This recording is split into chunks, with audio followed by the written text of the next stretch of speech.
안녕하세요. 저는 40대 주부입니다. 저는 남편과의 사이에서 아들 하나, 딸 하나를 낳고 화목하게 살고 있어요. 경제적으로 넉넉하다고 말할 수는 없지만 서로 아끼고 배려하며 잘 살고 있습니다. 남편과 저는 접점이라고는 없는 사이였는데요. 신기한 인연으로 만나서 결혼까지 하게 됐습니다. 저희 친정아버지께서 서울 외곽에 사시며 화원을 운영하세요. 저는 바로 위에 언니와 성인이 된 이후 서울에서 자취를 하고 있었는데 주말마다 부모님을 뵈러 화원으로 가고는 했습니다. 당시에 언니는 주말이면 매일 데이트를 하러 나가서 그날도 저 혼자 부모님을 뵈러 화원에 갔어요. 그런데 가는 날이 장날이라고 당시에 장마가 심하게 와서 화원에 물이 찼더라고요. 부모님은 제가 오는 것도 모르시고 화원 안에서 물을 퍼나르고 계셨어요. 저도 놀라서 곧장 가방을 던져놓고 화원으로 들어가 물을 퍼나르기 시작했습니다. 그날 남편을 처음 봤어요. 남편은 아버지께서 운영하시는 화원 근처에 사는 남자였는데요. 가끔 아버지 일을 도와주고 해서 가깝게 지내는 사이였나 보더라고요. 그날도 부모님 댁 화원에 물이 찼다는 소리를 듣고 놀라서 달려와서 바로 도와준 거랍니다. 처음 남편을 봤을 때는 전혀 호감이 생기지 않았어요. 뭘 하는 남자인지 작업복 차림이라 행색도 좋아 보이지 않았었고 말수도 없는 게 친절한 사람 같지는 않았거든요. 그런데 이상하게 부모님께서 그 남자 칭찬을 많이 하셨어요. 같이 화원에 물을 퍼나르나 고생했으니 아버지께서는 밥을 먹고 가라고 해서 함께 식사를 했는데요. 식사를 하는 내내 아버지가 고맙다면서 칭찬을 하시더라고요. 내가 살면서 이 친구처럼 묵묵하니 성실한 친구는 본 적이 없다니까. 이렇게 건실한 청년이 왜 아직 장가를 못 갔나 몰라. 그러게 남자답고 일도 착실하게 잘하는 게 절대 처자식 굶길 일은 없어 보이는데 내가 중매 한번 설까? 요즘 여자들은 말끔하고 좋은 직장 다니는 남자 좋다고 하지 저처럼 고졸에 매일 기름때 묻히며 사는 사람 좋다고 하겠어요. 아이고 기름때 좀 묻히면 어때? 명색이 카센터 사장님인데. 알고 보니 남자는 아버지 화원 근처에 살면서 카센터를 운영하고 있더라고요. 그렇게 듣고 보니 사람이 달라 보이기는 했습니다. 처음 만났을 때 남편 나이가 고작 30대 초반이었다는데 그 젊은 나이에 자기 사업을 한다는 게 제 눈에는 멋있게 보였어요. 그러던 중 언니가 시집을 가게 되면서 제가 언니와 같이 살던 집에서 나오게 됐습니다. 그 집이 언니가 사회생활을 시작하면서 얻은 집이라 언니 결혼 자금으로 쓸 집이었거든요.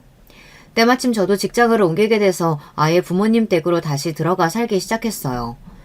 부모님 댁에서 살다 보니 근처 카센터 주인인 남편을 자주 보게 됐습니다. 남편은 보면 볼수록 사람이 괜찮았어요. 동네 특성상 어르신들이 많은 동네였는데 동네 어르신들 가게나 집이 망가지거나 젊은 사람이 필요한 일이 생기면 알아서 찾아가서 도와드리는 것 같더라고요. 그러다 보니 동네에서 남편 평판이 좋은 편이었어요. 그런 모습을 계속해서 보다 보니 남편에게 자연스레 관심이 생겨 제가 먼저 고백해서 사귀게 됐습니다. 저와 남편은 연애한 지 2년 만에 결혼식을 올렸어요. 부모님께서 남편을 잘 알다 보니 저와 남편이 연애한다고 했을 때 하루라도 빨리 결혼하라고 서두르셨어요. 좋은 사람이니만큼 놓치기 전에 빨리 하라고요. 하지만 남편은 부모님과 오래 알아오던 사이인 만큼 결혼은 신중하게 생각해야 한다고 했어요. 사실 남편이 매사 진지하고 신중한 편입니다. 그럴 만한 게 연애하면서 알게 된 사실인데 남편에게는 말 못할 가정사가 있었더라고요. 남편은 어릴 때 아버지께서 바람을 피워 부모님께서 이혼하셨대요. 그래서 엄마랑 둘이 살았었는데 어머니께서 고등학교 때 사고로 돌아가시는 바람에 그때부터 줄곧 혼자 살았답니다. 그래서 대학도 진학 못하고 카센터에 취직해서 일하다 악착같이 돈을 모아 20대 때 자기 가게를 차린 거예요. 저는 남편에 대해 알면 알수록 더 좋았습니다. 10대 때 혼자가 되어 자기 하나 건사하며 살기도 힘들었을 텐데 이렇게 훌륭하게 자기 일을 해냈으니 멋있는 사람이라고 생각했어요. 저는 남편이 너무 좋아서 참지 못하고 프로포즈도 제가 먼저 했습니다. 남편은 가족이 있었다는 게 너무 오래전이라 과연 자신이 결혼해서 잘 살 수 있을까 걱정도 되고 겁도 난다고 했어요.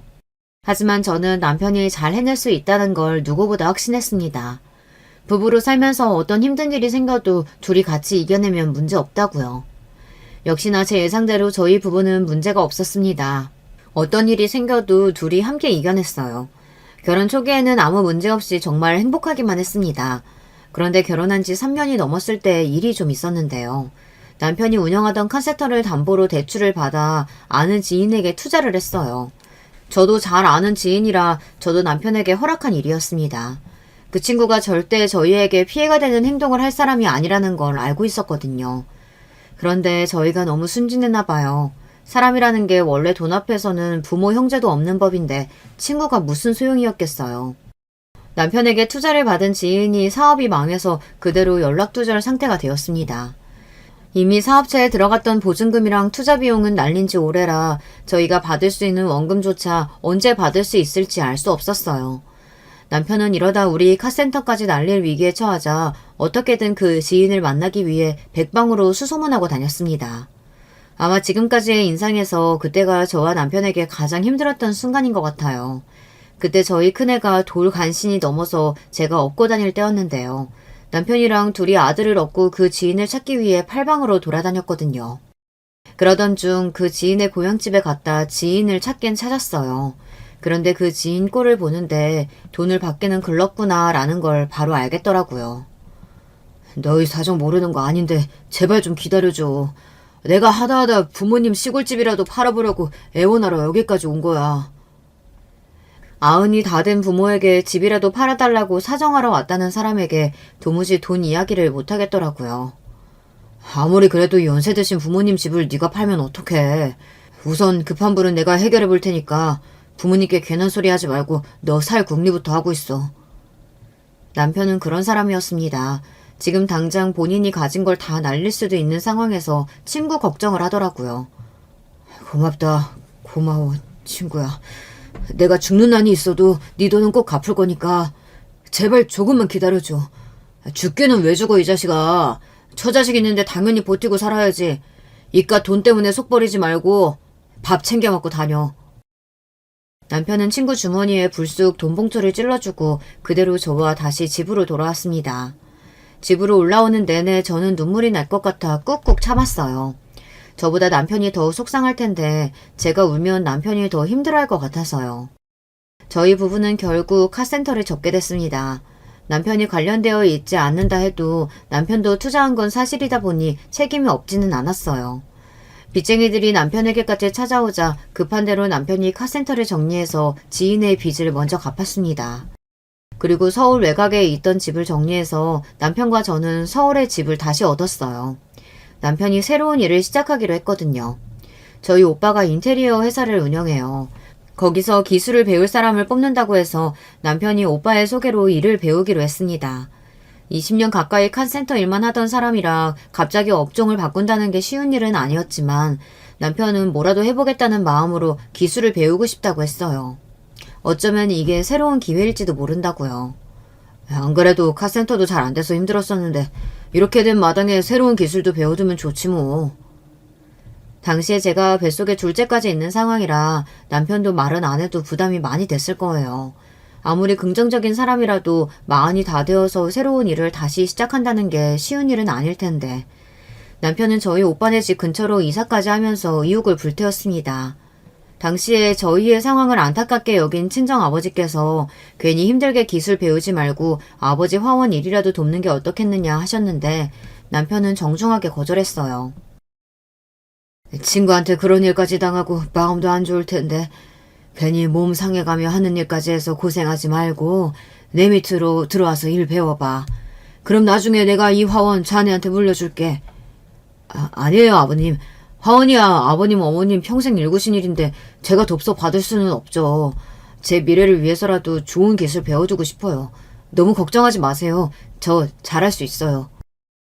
남편은 쉬운 길을 가는 사람은 아니에요. 지금 당장 힘들더라도 앞날을 생각하고 고민해서 한 발 한 발 나아가는 사람이었죠. 서울로 이사 오고 나서는 생활이 많이 바뀌었어요.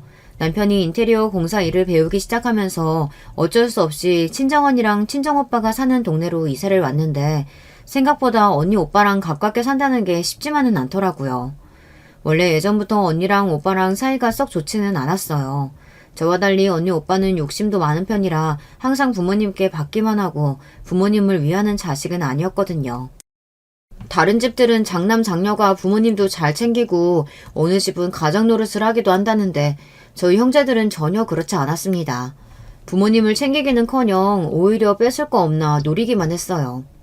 결혼할 때도 오빠랑 언니는 부모님께서 무리하실 정도로 호화롭게 식을 올렸어요. 처가나 시댁에 무시당하면 안 된다면서 남들 하는 건 다 하겠다고 했습니다. 그래서 부모님이 오빠랑 언니 결혼시킬 때에는 시골에 있던 땅까지 팔아서 보탰어요. 저는 결혼할 때 남편이 집도 있고 카센터도 있는 상태라 정말 식만 올리고 바로 몸만 들어가서 살았거든요. 그러다 보니 친정 부모님도 남편만 보면 미안해서 뭘 해주고 싶어 하셨던 것 같아요. 다른 형제에 비해 제가 받은 게 없으니까요. 그렇게 부모님께 다 받아놓고도 언니랑 오빠는 부모님 화원까지 노려요. 아마 저희 카센터가 망했을 때 아버지께서 저희 남편에게 화원을 물려주겠다고 한 사실을 알았으면 언니와 오빠도 난리를 피웠을 거예요. 오빠는 툭하면 아버지에게 돈도 안 되는 화원 팔고 그 자리에 건물을 올리자고 하고, 언니는 틈만 나면 화원을 팔아서 서울에 집을 사자고 그러거든요. 우리 장인도 서울에 있던 오래된 땅 팔고 그 자리에 건물 지어서 대박난 거잖아요. 요즘은 무조건 건물주가 갑이라니까요. 그 땅값 낮은 동네에 건물 있으면 뭐해. 아빠, 땅이든 집이든 무조건 서울에 있어야 값이 오르는 거야. 그냥 이제 화원한다고 그만 고생하고 서울로 올라오시라니까요. 오빠나 언니나 부모님 생각은 물어보지도 않고 매번 돈이 되는 일에만 혈안이 되어 부모님을 귀찮게 했어요. 그게 다 부모님 좋으라고 하는 소리도 아니죠. 나중에 본인들이 다 팔아먹으려고 그러는 거예요. 언니 오빠의 그런 마음을 모를 리 없는 부모님은 그럴 때마다 당신들은 다른 생각 없다, 그냥 돌아가실 때까지 화원 일만 하겠다고 하시는데도 언니 오빠는 아랑곳하지 않고 계속 부모님을 설득했어요. 그럴 때 보면 있는 놈들이 더 한다는 게 맞습니다. 오빠나 언니나 둘 다 잘 살아요.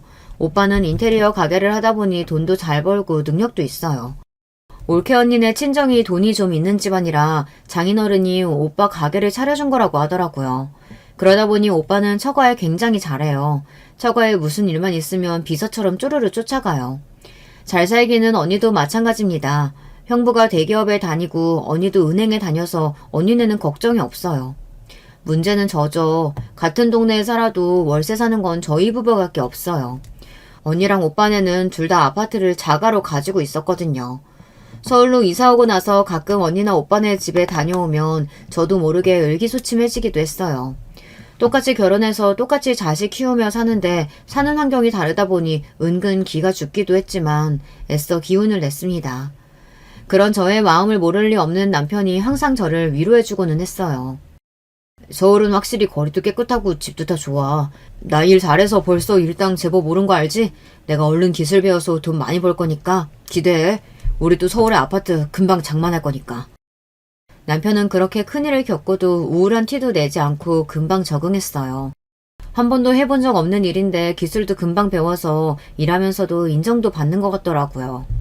남편은 일용직으로 일하면서 배우는데도 일 배우는 속도가 빨라서 일당도 다른 사람보다 빨리 올랐습니다. 저는 그런 남편이 자랑스러웠어요. 말한 대로 뭐든 해내는 모습이 멋있어 보였습니다.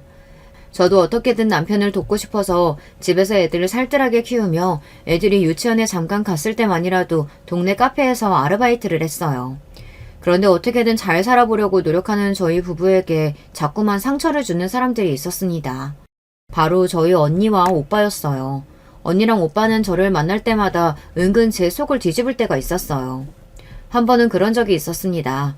오빠가 올케 언니를 데리고 제가 아르바이트하는 커피숍에 온 적이 있는데요. 그런데 오빠는 오자마자 제 속을 뒤집더군요. 나이가 몇 살인데 그 나이에 대학생 때도 안 하던 커피숍 아르바이트나 하고. 에휴, 속 터져. 오빠 딴에는 동생이 40이 넘어 커피숍에서 아르바이트 하는 게 속상해서 한 소리였겠지만 저는 듣기 싫었습니다. 당신은 열심히 일하는 고모한테 왜 그래요? 고모, 괜히 저 사람 말 마음 쓰지 말아요. 준혁이 아빠가 일도 금방 배우고 잘한다고 가게 사람들이 다 칭찬하더라고요. 올케 언니는 혹시나 제가 마음 상했을까봐 열심히 사는 모습이 보기 좋다며 남편 칭찬을 아끼지 않았어요. 그런데 그런 상황에서도 오빠는 꼭 듣기 싫은 소리를 한마디 보태더군요. 그 나이에 친구한테 사기당하고 남의 밑에서 일용직이나 하는데 그럼 잘해내야지. 그것도 못하면 사람인가. 오빠, 말 좀 가려서 해. 애들 아빠 잘못 아닌 거 알면서 안 그래도 힘든 사람한테 그런 식으로 이야기해야겠어? 으이구, 네가 그렇게 물러 터졌으니까 남자가 나가서 돈이나 날리고 들어오는 거야. 사업은 뭐 아무나 하는 줄 아나. 부모도 없으면 머리라도 똘똘해야지.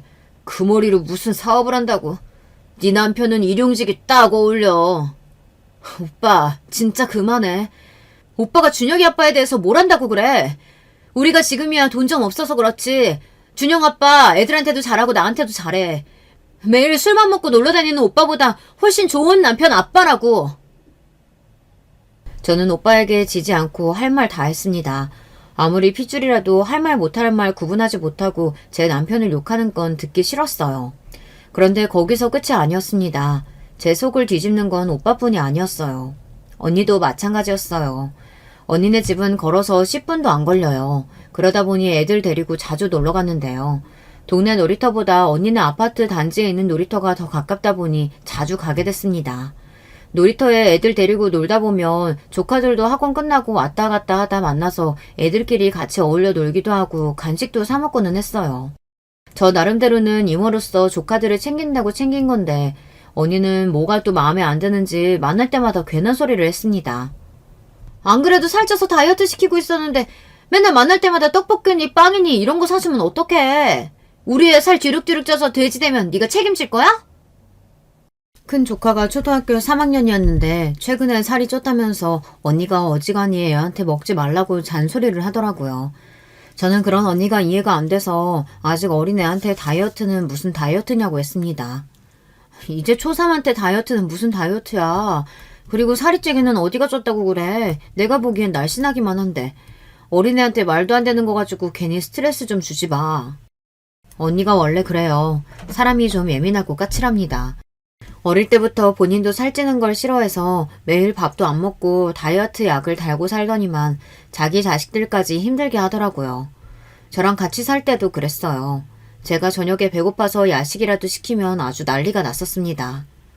와, 너 그 몸무게에 양심이라는 게 있는 거야? 어떻게 이 밤에 치킨을 시켜 먹을 수가 있어? 너 그러다 60kg 된다. 언니는 여자 몸무게가 50kg가 넘으면 돼지라고 했어요. 저한테도 맨날 50kg를 넘는다고 양심도 없다고 했다니까요. 평생을 그렇게 자기 기준대로 피곤하게 살더니만 결혼하고 나서도 똑같더라고요. 결혼도 하고 애도 낳았으니 전보다 좀 유연해지겠지 했는데 저희 언니는 오히려 결혼하고 더 까칠해졌어요. 심지어 까칠함을 넘어서 못되기까지 했습니다.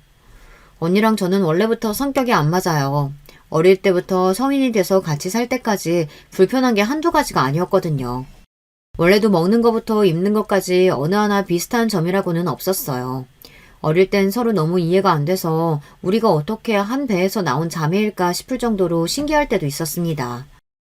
제가 막내라 그렇지 만약 제가 언니고 아래 동생이 있다면 절대 언니처럼 안 할 거예요. 언니는 지금까지 살면서 저에게 배려하거나 양보해준 적이 단 한 번도 없어요. 어느 정도였냐면 자매다 보니 어릴 때부터 언니 옷을 제가 물려 입었어요. 그런데 자매들끼리는 원래 동생이 언니 옷을 물려 입는 걸 대부분 기분 나빠하잖아요. 나도 사주지 왜 물려 입냐고요. 그런데 우리 집은 반대였습니다. 언니가 본인이 커서 작아진 옷조차 저에게 물려주기 싫어했어요. 내가 제일 아끼는 옷인데 왜 쟤한테 줘야 돼? 내 옷이니까 내 맘대로 하는 게 맞잖아. 쟤한테 물려주느니 차라리 그냥 버릴래. 언니랑 저는 딱 2살 차이예요. 그러다 보니 엄마가 계절이 바뀔 때마다 언니 옷을 정리해서 제 옷장에 넣어주셨습니다. 그런데 그중에 제가 하나라도 입고 나오면 언니는 자기 옷이라고 제가 입고 있는 옷을 잡아당기며 벗으라고 난리를 쳤습니다. 그럴 때면 저도 어이가 없어서 눈물이 다 울컥했습니다. 그 모습을 지켜보던 부모님도 기가 차하셨어요. 너는 도대체 누굴 닮아서 그렇게 욕심이 많니? 어차피 네가 커져서 못 입는 옷인데 동생이 입으면 좋은 거지. 아깝게 버리긴 왜 버려? 그래. 남도 아니고 형제끼리 서로 필요한 게 있으면 나눠주고 빌려주고 하는 거지. 그까지 옷 가지고 치사하게 왜 그래? 내 거잖아. 내 건데 왜 엄마 아빠 마음대로 주라 마라 그래. 난 절대 안 줄 거야. 제 옷장에서 내 옷 다시 다 꺼내줘.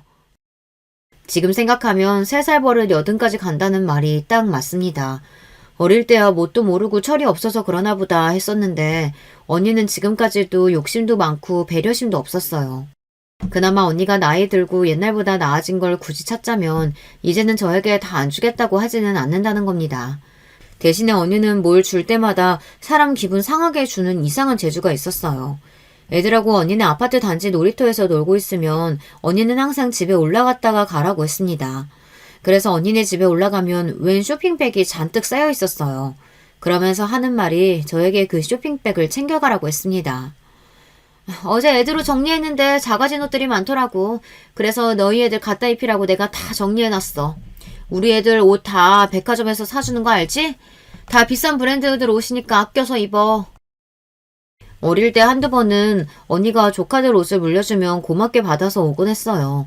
그런데 막상 언니가 물려준 걸 가지고 와서 열어보면 기분이 상할 때가 한두 번이 아니었습니다. 매일 백화점에서 산 비싼 옷이라고 하며 주길래 대단한 건 줄 알았는데 항상 다 낡고 오래된 것들만 줬습니다. 왜 있잖아요. 세탁기에 하도 돌려서 보풀까지 난 그런 옷들이요. 그런 걸 생색내면서 줬다니까요. 거기다가 조카들이 입던 팬티까지 물려줬어요. 그럴 때면 정말 기분이 상해서 가져온 쇼핑백 그대로 버려버린 적도 있었습니다. 그래서 그때 이후로 언니에게 옷 물려주지 말라고 단호하게 이야기했어요. 언니 취향이랑 제 취향이랑 안 맞아서 마음에 안 든다고 했습니다. 그런데도 언니는 자꾸만 조카들 옷을 정리할 때마다 줬어요. 그날도 또 쇼핑백 안에 옷이 잔뜩 있길래 안 가져간다고 이야기했습니다. 언니, 아무리 백화점에서 산 비싼 옷이라도 어떻게 여자애들이 입던 옷을 우리 아들한테 입혀. 더군다나 언니네는 딸만 둘이에요. 저는 아들만 둘이고요. 성별도 다른데 굳이 여자애들이 입던 옷을 물려주니 저도 기가 막혔습니다. 그날은 저도 일부러 기분이 상했다는 티를 냈어요. 하루 이틀도 아니고 매번 싫다는데도 가져가라고 주는 게 너무 기분 나빠서요. 야, 유치원 애들이 여자애 옷이면 어떻고 남자애 옷이면 어때? 대충 색깔 맞춰서 입으면 되지.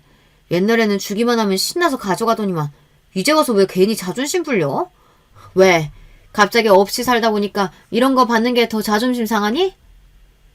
언니라는 인간이 동생한테 어떻게 저런 소리를 할 수 있는지 모르겠어요. 거기서 끝이 아니었습니다. 언니는 제가 안 가져가겠다고 한 번 더 이야기하자 바닥에 있던 쇼핑백을 발로 툭 찼어요. 그러더니 하는 말이 가관이었습니다. 됐어. 안 가져가려면 말아. 기껏 생각해서 줬더니만. 암튼 없는 것들은 고마운 줄을 몰라요. 언니 말에 저는 너무 화가 나서 한마디 하려고 고개를 바짝 세웠습니다. 동생한테 없는 것들이 웬 말이냐고요. 그때였어요. 퇴근한 형부가 들어오더군요. 저는 형부 앞에서까지 언니와 싸울 수 없으니 애써 말을 삼켰습니다.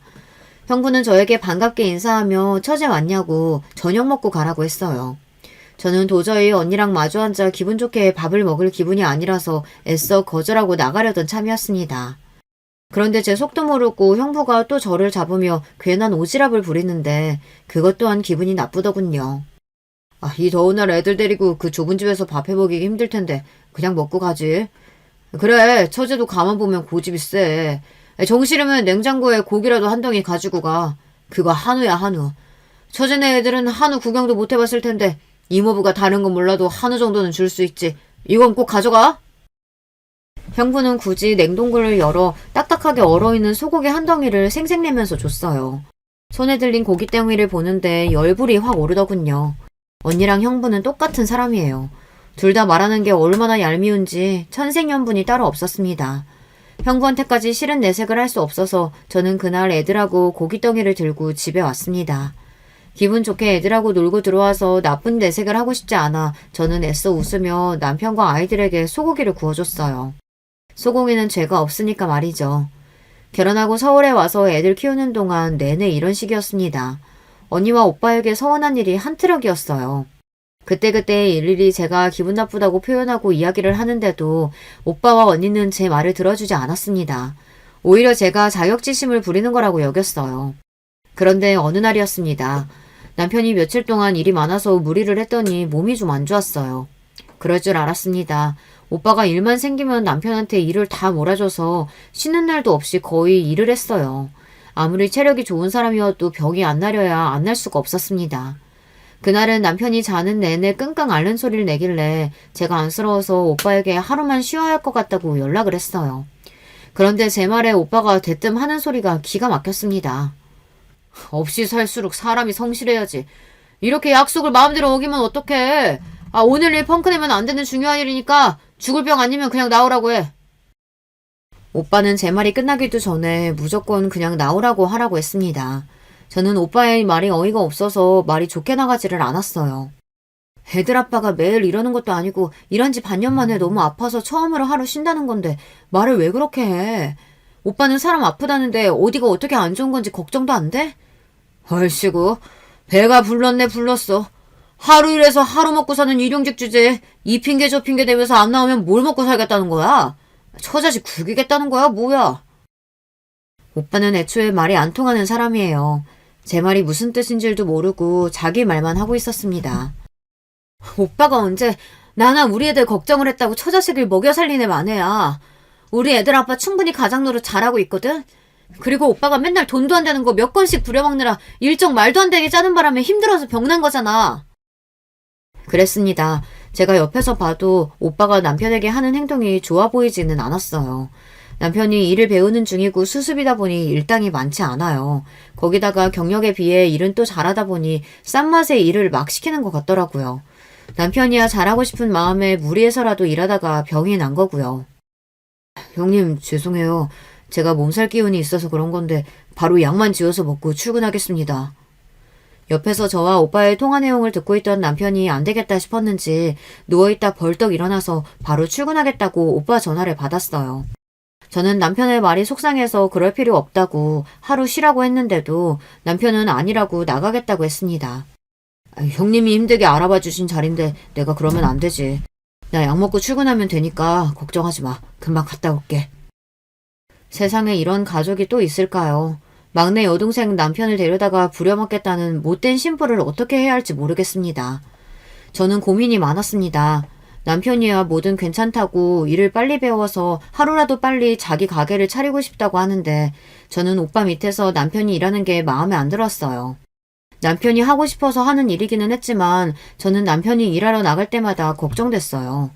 제 앞에서도 항상 버젓이 남편을 무시하고 막대하는데 제가 없는 자리에서는 오빠가 남편을 어떻게 대할지 안 봐도 알 것 같았거든요.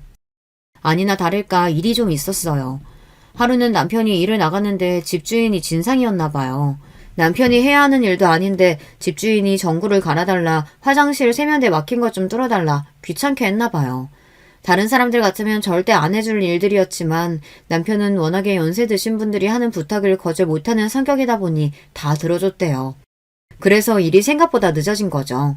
사무실에서 기다리던 오빠가 생각보다 늦어지는 남편이 답답했는지 직접 현장까지 쫓아갔답니다. 안 그래도 집주인이 진상인데 혹시나 남편이 일을 제대로 못하고 실수라도 한 건 아닌가 걱정됐던 거죠. 끝나도 벌써 끝나야 하는 시간인데 아직도 그러고 있으면 어떡해? 아이고 사장님 죄송합니다. 저희 직원이 워낙 성격이 느긋느긋하고 답답한 친구라 영 속도를 못 내네요. 괜찮으시면 조금 늦게까지 시공해도 될까요? 오빠는 제대로 상황도 들어보지 않고 혼자 북치고 장구치고 다 했나 봐요. 그때였어요. 까다롭기로 유명한 집주인이 그런 거 아니라고 손사래를 쳤습니다. 아이고 아니야. 이 친구 일도 너무 잘하고 성격도 서글서글 좋은 게 나는 너무 마음에 드는데. 앞으로 내 건물 일 있으면 무조건 이 친구로 보내줘. 그래요? 알겠습니다. 그렇게 할게요. 그 집주인이 그 동네에만 빌라를 8채나 갖고 있는 부자래요. 더군다나 그 동네에서 그 집주인 비위 맞추는 사람이 없을 정도로 까칠하다고 유명한 사람이었는데 그 비율을 저희 남편이 다 맞춘 거죠. 그날 이후 남편은 일로서도 인정받아 전보다 일이 훨씬 더 많아졌습니다.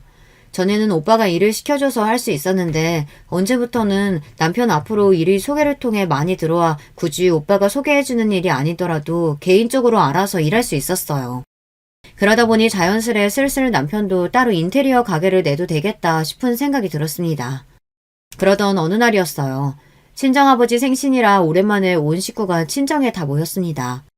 원래 부모님 생신 때는 식당을 예약해서 밖에서 외식하고는 했는데 그날은 아버님께서 몸이 좋지 않으셔서 집에서 가족끼리 다 같이 모여 간단하게 식사를 하기로 했습니다. 친정아버지께서 80이 넘어가기 시작하시면서 건강이 급속도로 안 좋아지셨어요. 원래도 유전적으로 혈압도 높으시고 당뇨도 있으신데 몇 달 전에 갑자기 심근경색 증상이 있어 일하시다가 쓰러져 응급실에 실려간 적이 있었거든요. 천만다행으로 혈관에 관을 삽입하는 시술 정도로 치료를 하고 일주일 만에 퇴원하셨습니다. 그 이후로 무리하지 않고 쉬고 계셔서 특별히 더 나빠지지는 않았지만 그래도 살도 많이 빠지시고 예전보다 기운도 없으세요. 그런 아버지를 볼 때마다 저는 마음이 좋지 않았습니다. 제가 막내라 그런지 어릴 때부터 저에게 아버지는 항상 든든한 존재였어요. 그런 아버지가 체격도 작아지시고 기운도 쭉 빠진 것처럼 힘이 없으니 걱정이 되더군요. 그래서 이번 생신만큼은 더 즐겁고 기쁘게 해드리고 싶었어요. 저는 일찍 친정에 와서 어머니와 아버지께서 좋아하는 음식을 만들었어요. 나가서 먹는 것도 좋지만 정성을 들여 직접 해드리는 것만큼 건강하고 좋은 음식은 또 없으니까요.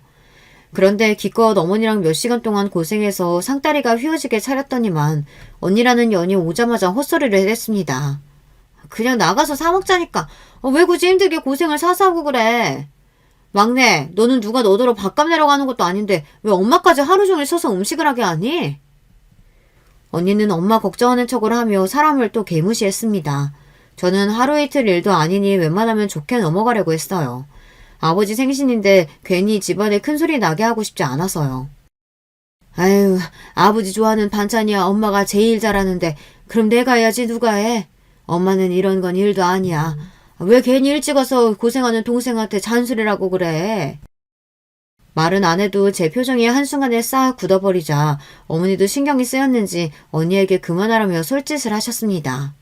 저는 괜히 어머니까지 자식들 눈치를 보게 한 것 같아 애써 표정을 가다듬고 미소를 지었습니다. 그깟 밥값 얼마나 한다고 누가 내든 무슨 상관이야.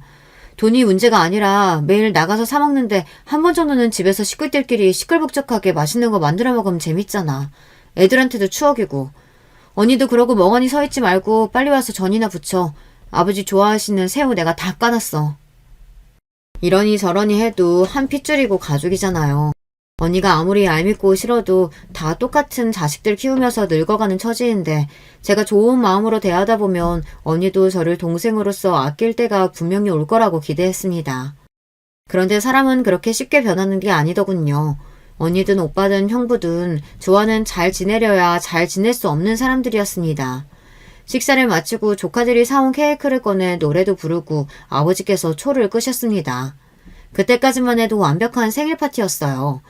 오빠는 아버지 생신 선물로 미리 안마 의자를 배달시켰더라고요. 언니와 형부는 한눈에 보기에도 두둑해 보이는 봉투를 아버지에게 건넸습니다.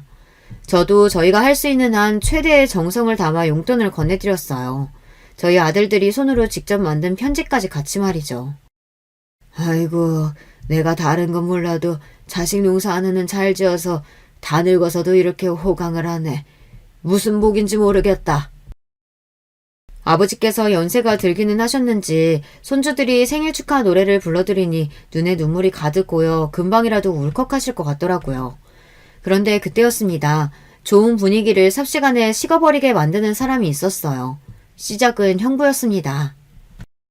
아버님, 이제 연세도 있으시고 건강도 좋지 않으신데 앞으로는 자식들이 드리는 생활비로 편하게 쉬시며 노후 즐기세요. 형부가 좋은 마음으로 이야기를 꺼낸 건 알겠어요. 그런데 어쩐지 이야기가 또 이상한 방향으로 흘러갔습니다. 다음 차례는 언니였어요. 형부 말이 끝나자마자 기다렸다는 듯 바로 하원 이야기를 꺼내더군요.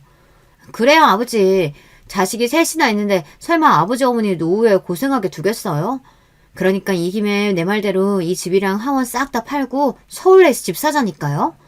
이서방네 회사 사람들한테 들은 정보인데 무조건 2배는 오를 자리 우리가 다 알아봤어요. 언니 입에서 나온 2배라는 소리에 어머니 눈도 동그래졌어요. 그 순간 언니만큼이나 때를 기다렸던 오빠가 곧바로 말을 가로챘어요.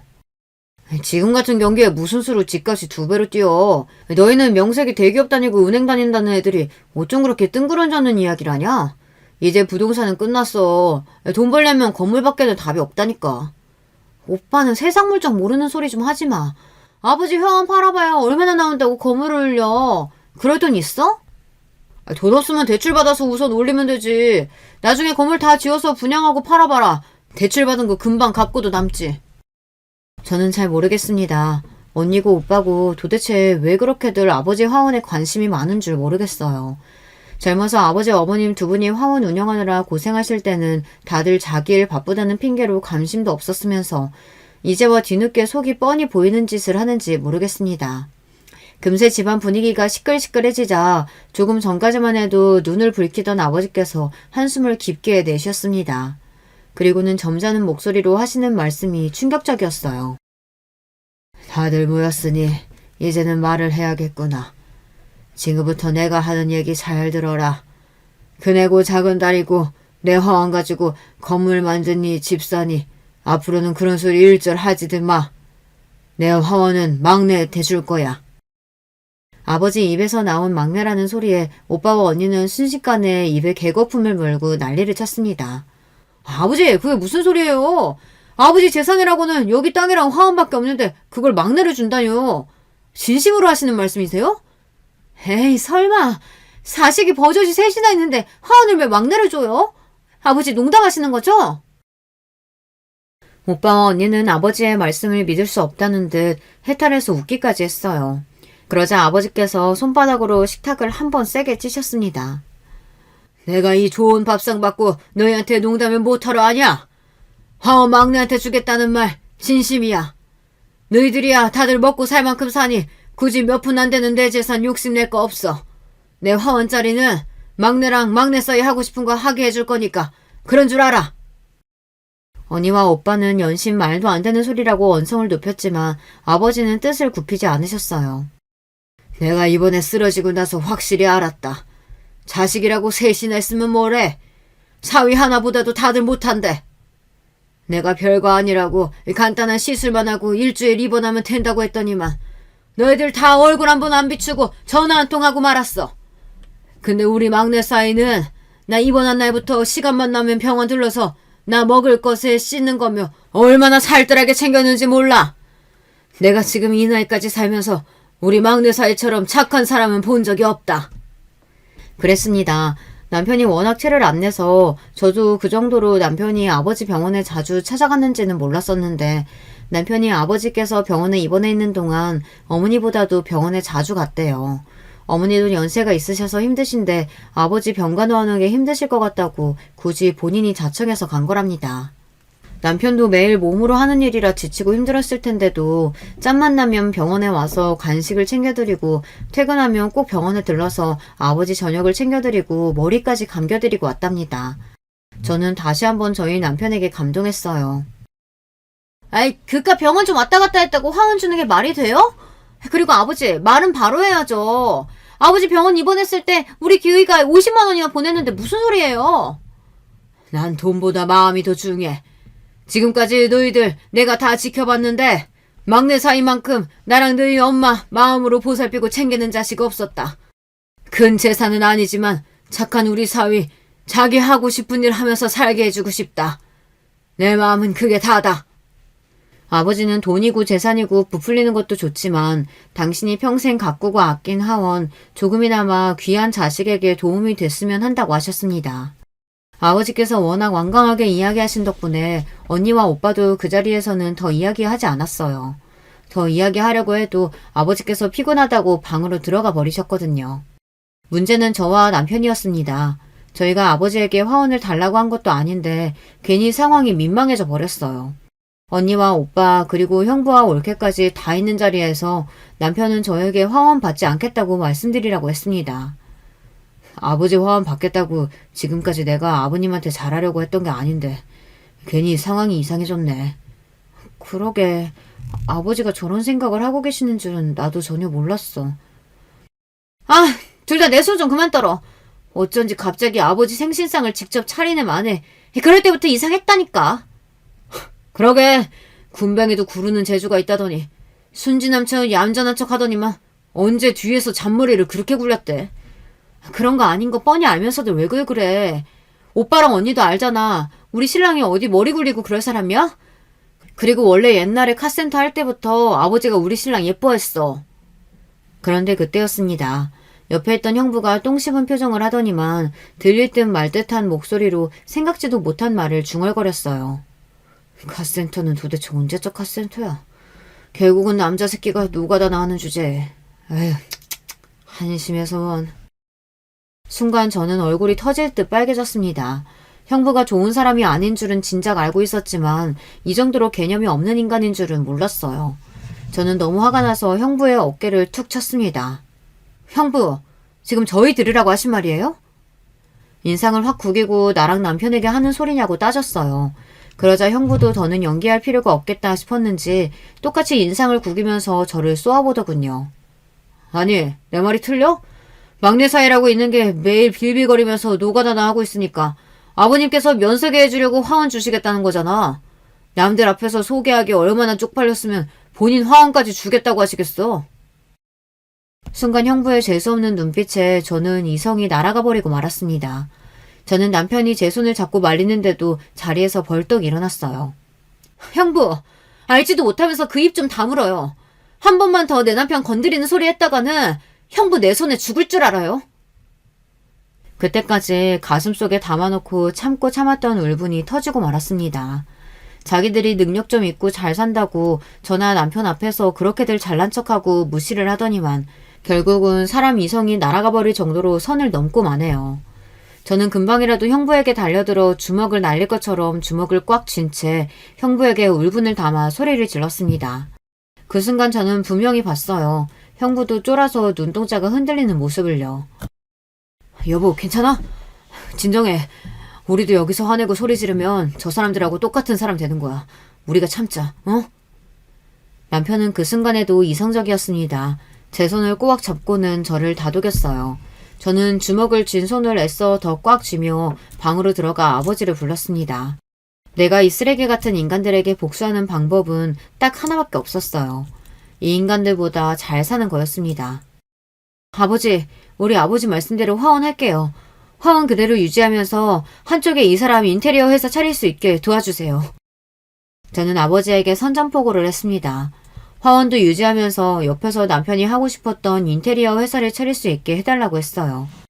그래, 잘 생각했다. 준비되는 대로 바로 시작해. 아버지가 도와줄 거 있으면 다 말하고.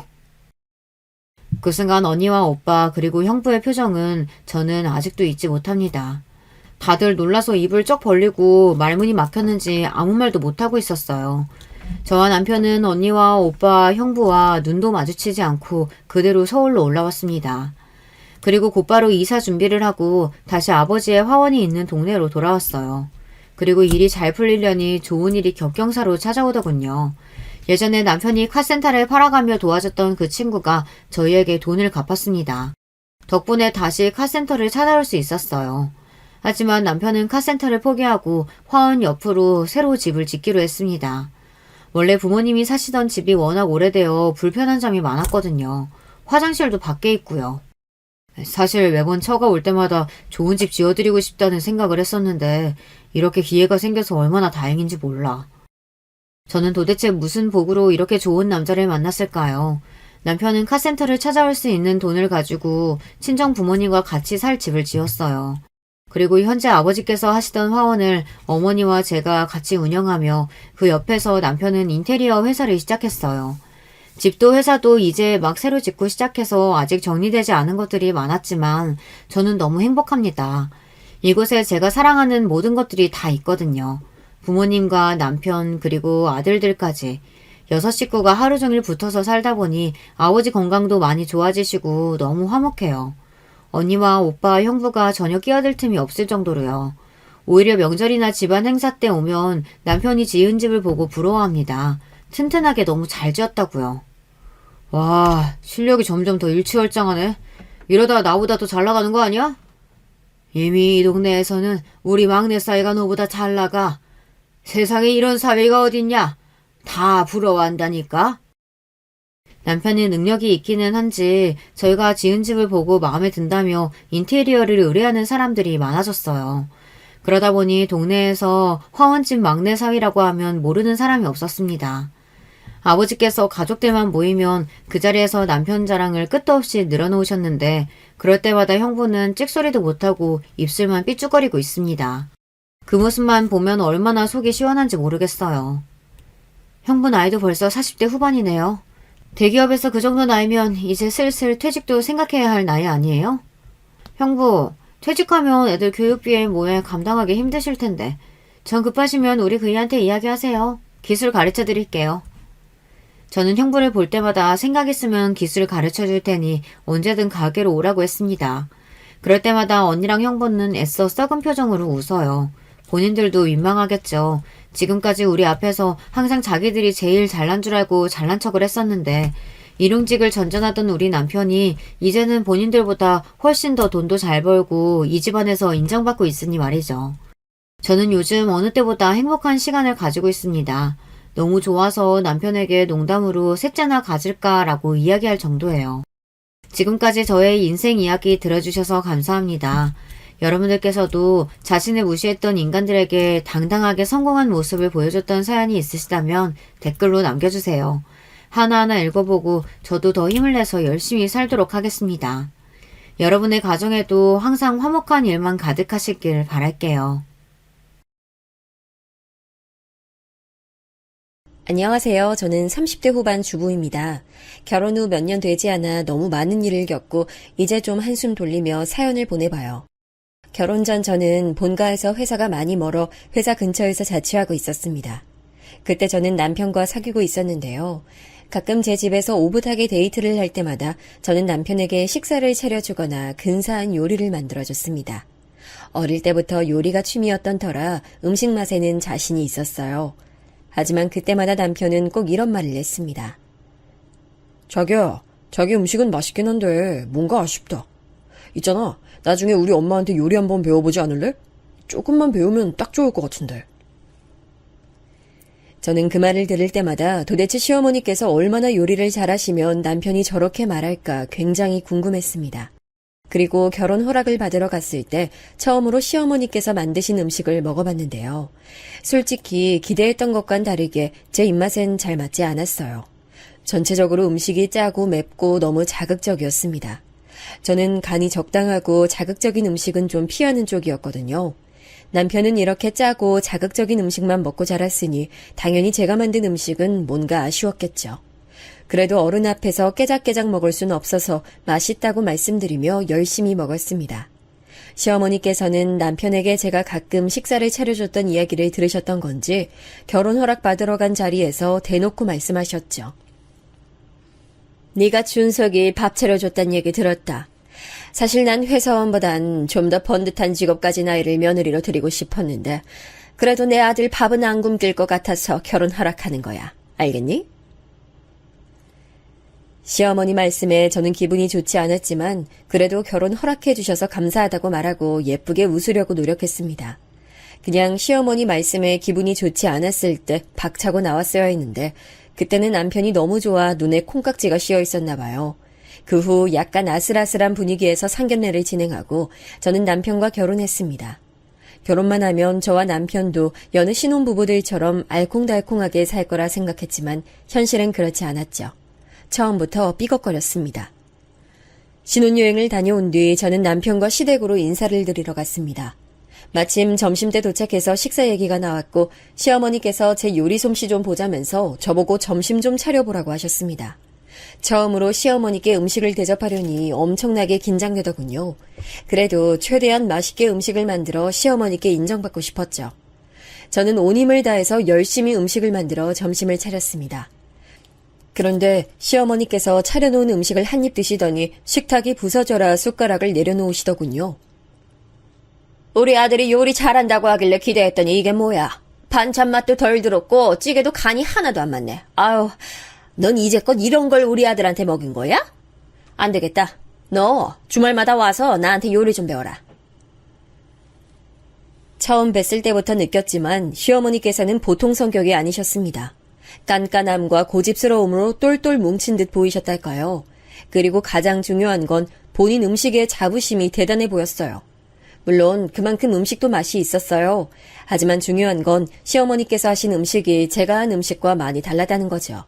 아무래도 전반적으로 짜게 만드시는 시어머니의 음식과 비교하면 제 음식은 싱거운 편이었을 거예요. 네? 요리를요? 어머니, 말씀은 감사하지만 제가 다니는 회사에서는 가끔 주말 근무도 발생해서요. 주말마다 와서 배우는 건 좀 무리일 것 같아요. 그래도 이렇게 찾아뵀을 때마다 알려주시면 조금이라도 배워보도록 노력할게요. 제 말에 시어머니의 표정이 단번에 좋지 않아지시더군요. 그렇다고 해서 할 수 없는 약속을 할 수는 없는 노릇이었습니다. 그 후 집으로 돌아왔을 때 남편이 제게 한마디 하더군요. 여보, 아까 우리 엄마가 요리 좀 배우러 오라 했을 때 그냥 네 하면 안 됐던 거야? 꼭 그렇게 말했어야 됐어? 엄마도 다 생각이 있으셔서 하신 말씀이셨을 텐데 그냥 좀 배워두면 좋잖아. 주말 근무 때문에 갈 수가 없는데 어떻게 말씀을 드려. 그리고 솔직히 어머니가 해주신 음식 너무 짜고 매워서 내 입맛엔 안 맞는단 말이야. 혹시 당신 내 요리 맛 없었어? 내가 어머니 음식 스타일로 요리했으면 해? 아니, 그냥 가끔 내가 엄마 스타일로 먹고 싶을 때 여보가 해주면 좋을 것 같아서 그렇지. 그러니까 남편 말은 자기가 먹고 싶을 때 해줬으면 하니 배우란 말이잖아요. 그걸 알게 되자 짜증이 나더라고요. 결국 저와 남편은 집에 돌아와서도 이 이야기 때문에 좀 크게 싸웠습니다. 결혼하고 처음으로 싸운 날이었죠. 겨우 음식 때문에 싸우게 되다니 너무 속상했어요. 그러다가 시간이 지나고 저와 남편 둘 다 자연스럽게 화가 가라앉아 이 얘기는 흐지부지 넘어갔습니다. 그 후 남편은 제게 다시 시어머니에게 음식을 배워보라고 말하지 않았습니다. 그래서 저는 이대로 일단락된 줄 알았죠. 하지만 간과한 게 있었는데요. 바로 시어머니의 고집이었습니다. 어느 날 회사에서 일하는 중에 전화가 끊임없이 울려 확인했더니 시어머니셨어요. 예, 넌 뭐 하다가 이렇게 전화를 늦게 받니? 아무튼 너 오늘 몇 시에 집에 들어와? 죄송해요, 어머니. 제가 지금 일하는 중이라서 전화하신 줄 몰랐어요. 저 오늘 야근해야 할 것 같아서 밤 늦게 들어갈 것 같은데요. 혹시 무슨 일 있으세요? 오늘 내가 준석이랑 통화했는데 고등어 김치찜이 먹고 싶대. 근데 내가 네 요리 실력을 믿을 수가 있어야지. 그래서 내가 우리 아들이 좋아하는 맛은 어떻게 내는지 가르쳐 주려고 하니까 무조건 일찍 돌아와. 네? 그게 무슨 말씀이세요, 어머니? 혹시 지금 저희 집 와 계신 거예요? 알고 보니 시어머니께서 제가 주말마다 음식을 배우러 오지 않자 아예 직접 신혼집에 찾아와 가르치려고 하셨던 거더라고요. 게다가 아무도 없는 신혼집까지 열고 들어가 계신다는 말씀에 제 귀를 의심했네요. 시어머니와 통화를 마치고 바로 남편에게 전화를 걸었습니다. 여보, 나 지금 어머니 전화 받았는데 지금 우리 집 계시다고 하시네? 어떻게 어머니가 신혼집에 들어가 계셔? 혹시 우리 집 비밀번호 알려드렸어? 반찬만 놓고 가신다고 해서 내가 알려드렸는데 왜? 무슨 일이라도 있어?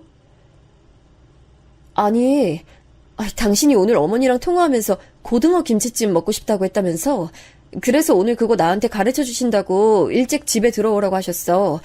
내 요리 실력을 못 믿으시겠대. 그리고 나한테 말 한마디 없이 우리 집 비밀번호를 알려드리면 어떡해. 그럼 엄마가 알려달라는데 그걸 말을 안 해? 그리고 우리 엄마 고등어 김치찜 잘해. 이참에 배워두면 좋잖아. 안 그래? 그 말을 듣는데 일전에 저보고 시어머니께 요리 좀 배우라고 하던 남편 말이 생각나면서 순간 너무 화가 나더라고요. 제가 남편 먹을 고등어 김치찜 해주는 사람인가요? 저도 회사 다니면서 열심히 일하는 사람이고 중요한 회사 업무도 맡고 있었는데 말이에요. 그럼 먹고 싶은 사람이 배워두면 되지 왜 나한테 배우라고 해? 내가 당신 밥 해주려고 결혼한 사람이야? 이럴 거면 당신 입에 딱 맞는 음식 잘하시는 어머니 집에 가서 삼시세끼 다 먹으면 되겠네. 그럴 거 아니면 당신이 지금 당장 회사 조퇴하고 집 가서 배우던가. 뭐? 무슨 말을 그렇게 해? 아니 당신 저번부터 도대체 왜 그래? 내가 좋아하는 음식 만드는 법 알려주신다는 엄마 말이 그렇게 잘못된 거야? 아니면 우리 엄마 요리 실력에 자격지심 생겨서 그냥 막 거부하는 거야? 자격지심? 당신이야말로 말 너무 함부로 한다. 무튼 나 오늘 야근 있어서 일찍 집 못 가니까 당신이 가서 어머니한테 배우든지 알아서 해. 그렇게 전화를 끊고 화나는 마음을 꾹 참고 일했습니다. 당연히 야근까지 하고 집에 늦게 돌아갔죠. 그때쯤이면 시어머니께서도 집에 돌아가셨을 거라 생각했어요. 하지만 문을 열고 들어가니 거실 소파에 시어머니께서 남편과 같이 떡하니 앉아 계시더군요. 그렇게 먹고 싶다던 고등어 김치찜을 만들어 드셨는지 집안엔 냄새가 진동하고 있었습니다. 제가 시어머니 보고 놀라 굳어있자 시어머니께선 절 노려보시며 말씀하셨죠. 넌 시애미 말이 말 같지가 않아? 결혼한 지 얼마나 됐다고 벌써부터 내 말을 무시해. 내가 오늘 고등어 김치찜 만드는 법 가르쳐준다고 일찍 들어오라고 했어 안 했어? 근데 결국 야근까지 꾸역꾸역 하고 들어오고 말이야. 너 매번 이렇게 늦게 들어오니? 그럼 우리 아들 밥은 누가 차려주니? 어머니, 밥 다 해서 통에 담아서 냉동해뒀고요. 국도 해둬서 데워 먹기만 하면 되게 다 해뒀어요. 그리고 반찬도 3-4가지나 해뒀는데 제가 남편 밥까지 차려줘야 해요? 저 남편 밥 차리려고 결혼한 거 아니에요. 그리고 똑같이 일하는데 왜 저만 밥 차리고 요리해야 하나요? 똑같이 일하기는 무슨, 네가 벌면 얼마나 번다고. 겨우 작은 중소기업 다니면서 어떻게 네가 우리 아들이랑 똑같이 일하는 거야? 시어머니께서는 저와 남편의 회사 차이가 엄청 크다고 생각하고 계셨어요. 하지만 그건 시어머니만의 생각이었습니다. 솔직히 남편이 대기업이라도 다니고 있었다면 제가 억울하지라도 않았겠죠. 하지만 저와 남편은 비슷한 수준의 회사에 다니고 있었습니다. 게다가 월급도 제가 조금 더 많았고 직급도 제가 더 높았습니다. 그런데 시어머니께서 그렇게 말씀하시니 조금 화가 나더라고요. 죄송하지만 어머니, 제가 이 사람보다 월급도 더 많이 받고 직급도 높아요. 그러니 당연히 일도 많이 하고요.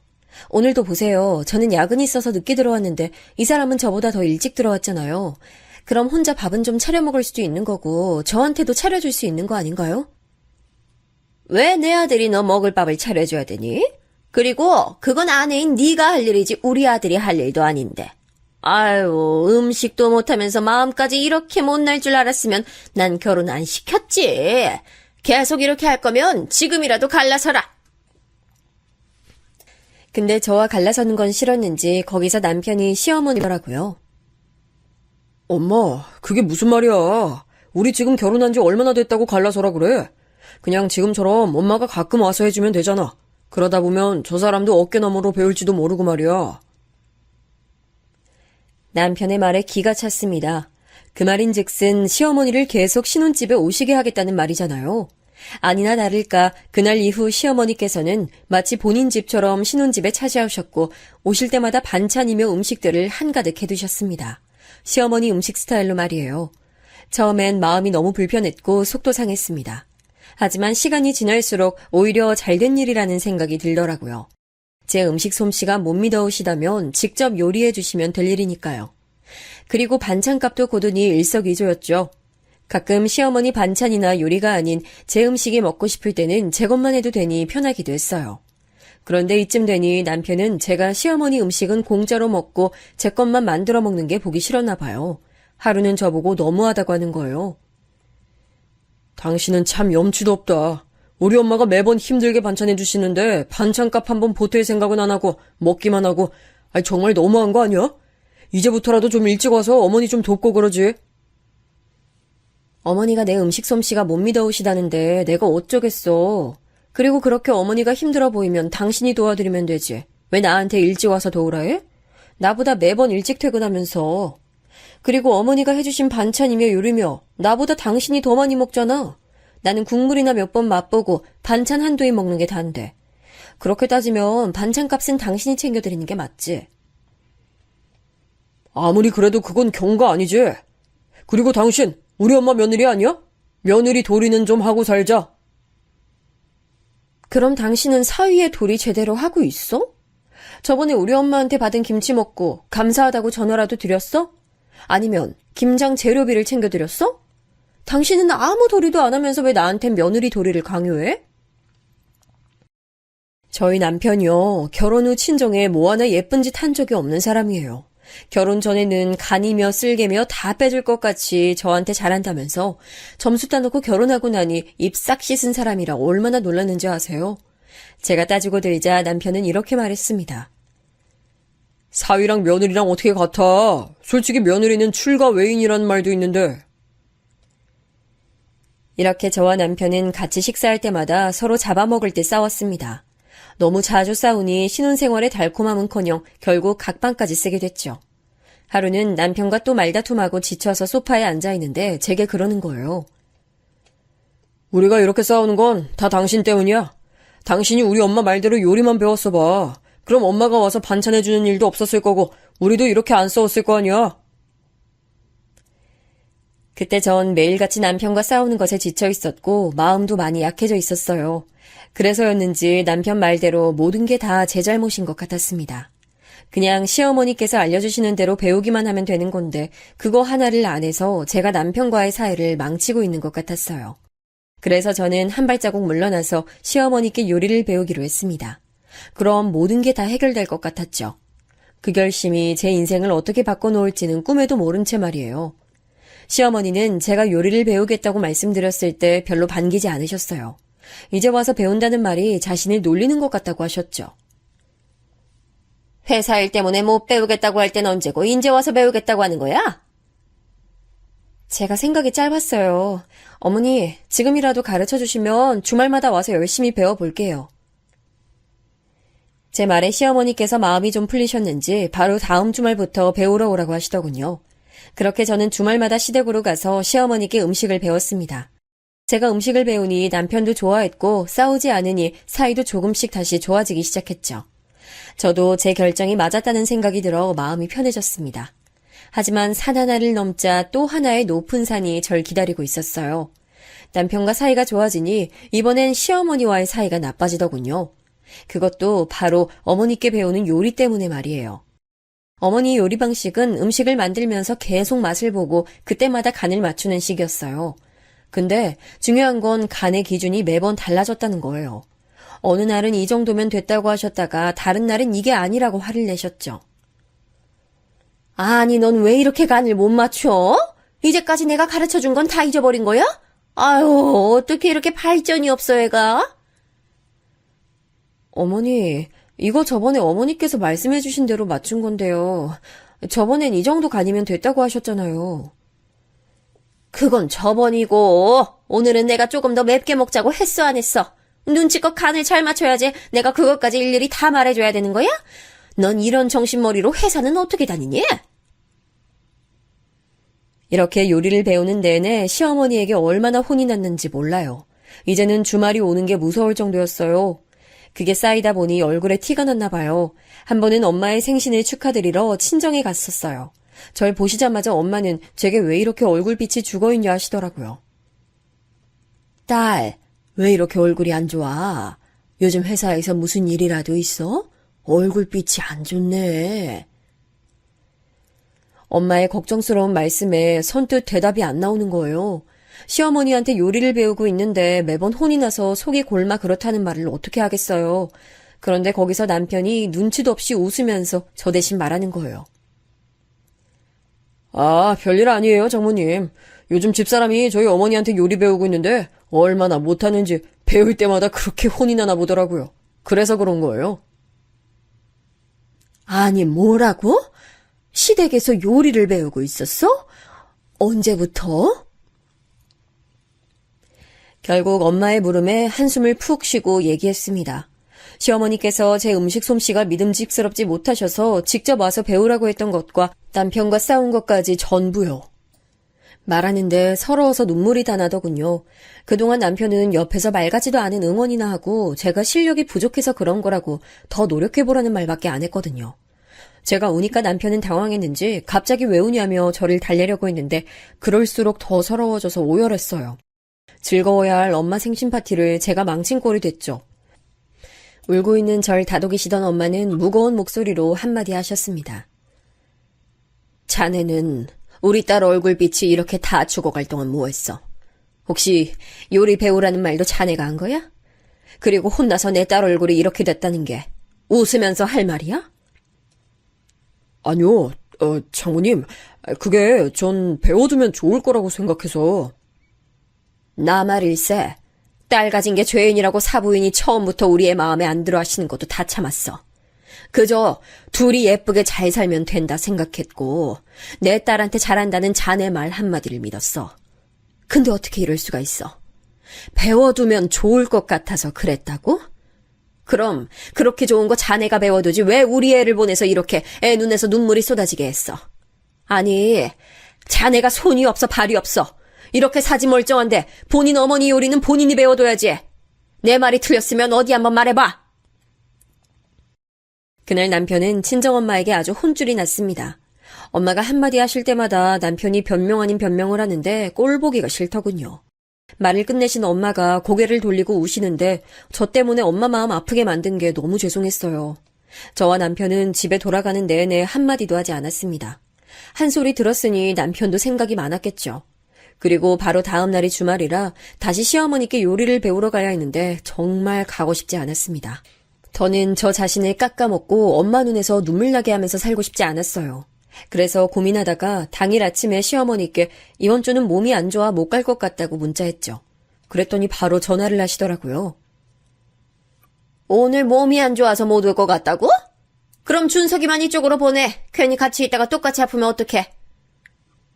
네, 안 그래도 남편 보내려고 했어요. 전화 끊자마자 바로 보낼 테니까 걱정 마세요, 어머니. 저는 시어머니께서 혹시라도 제 걱정에 전화하신 줄 알았는데 역시 저는 안중에도 없으시더라고요. 전화를 끊자마자 남편에게 시어머니가 하신 말씀을 전했습니다. 그랬더니 남편이 저한테 같이 안 나갈 거냐는 거예요. 오늘 주말인데 당신 같이 안 가? 요리 배우는 날이잖아, 오늘. 당신은 어제 우리 엄마 말 듣고 뭐 반성하거나 든 생각이 없나 봐. 나보고 오늘 시댁 안 갈 거냐고 묻는 거 보면 말이야. 어제 장모님 말씀은 그렇다 쳐도 네가 우리 엄마랑 한 약속은 지켜야지. 그리고 네가 요리 센스가 부족해서 엄마한테 혼나는 게 내 잘못이야? 좀 눈치껏 잘해봐. 그럼 엄마도 언젠가 칭찬 한마디는 하시겠지. 어머니는 내가 아무리 열심히 하고 잘해도 절대 칭찬은 안 하실 거야. 당신은 어떻게 그렇게 본인 어머니를 몰라? 남편의 말을 시작으로 우리는 또 한 번 크게 싸웠습니다. 이렇게 싸우기만 하면 시어머니께 음식을 배우는 게 다 무슨 소용일까요? 저는 그 후 시댁에 일절 가지 않았습니다. 제가 남편을 위해서 시어머니께 요리를 배워도 고마워하지 않는 모습이나 당연하게 생각하는 모습을 보니 정이 떨어져서요. 그리고 더는 시어머니의 음식 간 기준에 맞춰드리기도 어려웠고요. 저는 마음의 결정을 내리고 이제 더는 주말에 가지 않겠다고 말씀드렸죠. 어머니, 저 이제 더는 요리 배우러 못 가요. 제가 아무리 열심히 해도 어머니 성이 안 차는 것 같고 너무 힘들어요. 제 음식이 마음에 안 드시면 그냥 식사 때마다 남편 어머니 댁 보낼 테니까 같이 식사하세요. 너는 세상 참 편하게 산다. 지 하고 싶을 땐 하고 안 하고 싶을 땐 안 하고 내가 어느 장단에 맞춰야 하니? 어? 됐고 긴 말할 거 없어. 다음 주 주말부터 다시 와서 요리 끝까지 배워. 아니요, 저 안 갈 거예요. 그리고 음식 배우겠다고 한 것도요, 제가 하고 싶어서 한 거 아니잖아요. 어머니 아들이 제가 어머니한테 요리 안 배워서 매일 싸우는 거라길래 제가 양보했던 거예요. 근데 어머니 아들은 그걸 당연하게 여기고요. 저는요, 그런 사람이랑 더는 못 살아요. 차라리 이혼할게요. 얘 말하는 것 좀 봐. 누구 마음대로 이혼한다 만다야, 어? 그리고 말해도 그건 우리 아들이 말해야지 네가 뭔데 먼저 이혼을 말해. 그래, 네가 말한 대로 우리 아들 너랑 이혼시킬 거니까 그렇게 알아. 시어머니께서는 악다구니를 쓰시고 전화를 끊으셨습니다. 그렇게 말을 들으니 저도 악이 받치더라고요. 통화 뒤 전 남편에게 최후 통첩을 날렸습니다. 앞으로 시댁에 가서 음식 배우는 일은 절대 없을 거고 만약 시어머니께서 이 일을 계속 걸고 넘어지면 이혼도 고려할 거라고요. 그런데 남편은 제가 그저 투정 부리는 거라고 생각하더군요. 여보, 지금 우리 엄마가 당신이랑 이혼하라고 얼마나 난리인 줄 알아? 그런데 잘못했다 빌지는 않고 나랑 이혼하겠다고? 아니 도대체 요리 배우는 게 뭐 어려운 일이라고 이렇게까지 고집을 부려? 그냥 당장 우리 엄마한테 가서 죄송하다고 싹싹 빌어. 고집이라고 했어 지금? 어머니한테 요리 배우라고 강요하고 고집 부린 게 누군데 나보고 고집을 부린다고 하는 거야. 그리고 잘못했다고 가서 빌라고? 됐어. 당신 말하는 거 들으니까 더 말해봐야 소용없다. 아무래도 우리 여기까지인 것 같아. 이혼하자. 뭐라고? 아니 진짜로 음식 배우라는 말 때문에 이혼까지 가자는 거야? 그럼 내가 지금까지 말한 게 장난인 줄 알아? 내일 이혼 서류 작성해서 줄 테니까 당신은 사인만 해. 여보, 잠깐만. 다시 한 번만 생각해줘. 아무리 그래도 이혼은 아니지? 제가 진심으로 이혼 얘기를 꺼내니 그제야 남편은 제가 진심이란 걸 깨달은 것 같더라고요. 남편은 자신이 시어머니께 잘 이야기해둘 테니 제발 이혼 생각은 접으라고 했습니다. 그러거나 말거나 저는 이미 마음이 상해서 남편에게 한동안 말도 걸지 않고 지냈어요. 당연히 시댁도 안 갔고요. 한동안은 시어머니께서 줄기차게 전화하셨지만 전부 받지 않고 무시했죠. 그러자 남편이 정말 이대로 자기 엄마랑 척지고 살 거냐며 저를 회유하려고 하더라고요. 제가 그저 시어머니께 마음이 상해서 연락을 다 피하는 줄 알았나 봐요. 하지만 그것 때문만은 아니었어요. 그때 저는 시어머니께 전화 온 걸 보기만 해도 심장이 뛰고 식은땀이 줄줄 흘렀습니다. 마음이 상해 받지 않는 게 아니라 이대로 가다간 제가 정말 미칠 것 같아 일부러 받지 않았죠. 저는 저를 회유하려고 하는 남편에게 더더욱 강경하게 나갔습니다. 나 당신 어머니랑 척지고 살아도 아무런 문제 없어. 만약 당신 어머니가 또 나한테 강요하거나 당신이 나한테 강요하면 난 내일이라도 당장 이혼할 거야. 제가 단호하게 나오니 남편도 더는 말을 꺼내지 않더군요. 그날 이후 남편이 정말로 시어머니께 잘 말씀드린 건지 줄기차게 오던 전화가 오지 않았습니다. 덕분에 한동안은 평화로운 시간이었죠. 남편도 여느 때처럼 제게 잘 대해주려고 노력했고요. 몇 달 정도 문제없이 조용히 지내니 남편에게 서운하고 웅얼해진 마음도 조금씩 녹았어요. 하지만 제 마음이 다 녹기도 전에 끔찍한 일이 있었습니다. 시댁에 가지 않은 지 몇 달이 지난 어느 날이었어요. 아침 출근 시간에 오붓하게 식사를 하고 싶었던 저는 남편을 일찍 깨우고 식사를 차렸습니다. 남편이 좋아하는 김치찌개를 얼큰하게 끓여 뚝배기에 담아 식탁에 차려놓고 있는데 갑자기 초인종이 울리더라고요. 이른 아침에 무슨 일인가 싶어 인터폰을 확인하니 화면에 시어머니가 있었습니다. 저는 너무 깜짝 놀랐지만 찾아오신 시어머니를 계속 밖에 계시게 할 순 없었던 터라 문을 열고 맞이했죠. 시어머니는 집에 들어오시자마자 제가 차린 식탁을 빤히 보시더군요. 아침 먹고 있었던 거야? 예, 어머니. 근데 이른 아침에 어쩐 일로 오셨어요? 내 밥도 차려. 어디 한번 먹어보게. 시어머니께서는 제 질문은 무시하고 찬바람이 쌩쌩 부는 표정으로 저를 지나쳐 남편이 앉아있는 식탁에 앉으셨습니다. 제가 남편을 보니 남편도 제 눈치만 보고 있더군요. 하는 수 없이 어머니께 드실 밥도 퍼서 식사를 차려드렸어요. 그날은 평소보다 밥이 잘 된 상태라 왠지 모를 자신이 있었어요. 윤기가 자르르한 쌀밥을 시어머니 앞에 놔드리고 저도 자리에 앉았죠. 어쨌든 저도 밥을 먹고 출근해야 했으니까요. 아침 식사 시간이 뱃속에 돌이라도 얹힌 것처럼 거북했습니다. 시어머니께서 식사를 시작하시자 저도 밥을 한 수저 들었어요. 남편도 시어머니의 분위기에 눈치를 보다 저를 보고 같이 밥을 먹더라고요. 아무런 말도 없이 다른 밑반찬을 드시면서 식사를 하시던 시어머니께서 뚝배기에 든 김치찌개를 드시고 난 뒤 갑자기 얼굴을 일그러뜨리시더라고요. 어머니의 표정이 신경 쓰여 물었습니다. 어머니, 괜찮으세요? 혹시 어디 불편하세요? 그런데 제 질문에 시어머니께서는 수저를 탁 내려놓으시더니 자리에서 벌떡 일어나셨습니다. 그러곤 큰 소리로 고함을 치셨어요. 넌 이것도 찌개라고 끓였어?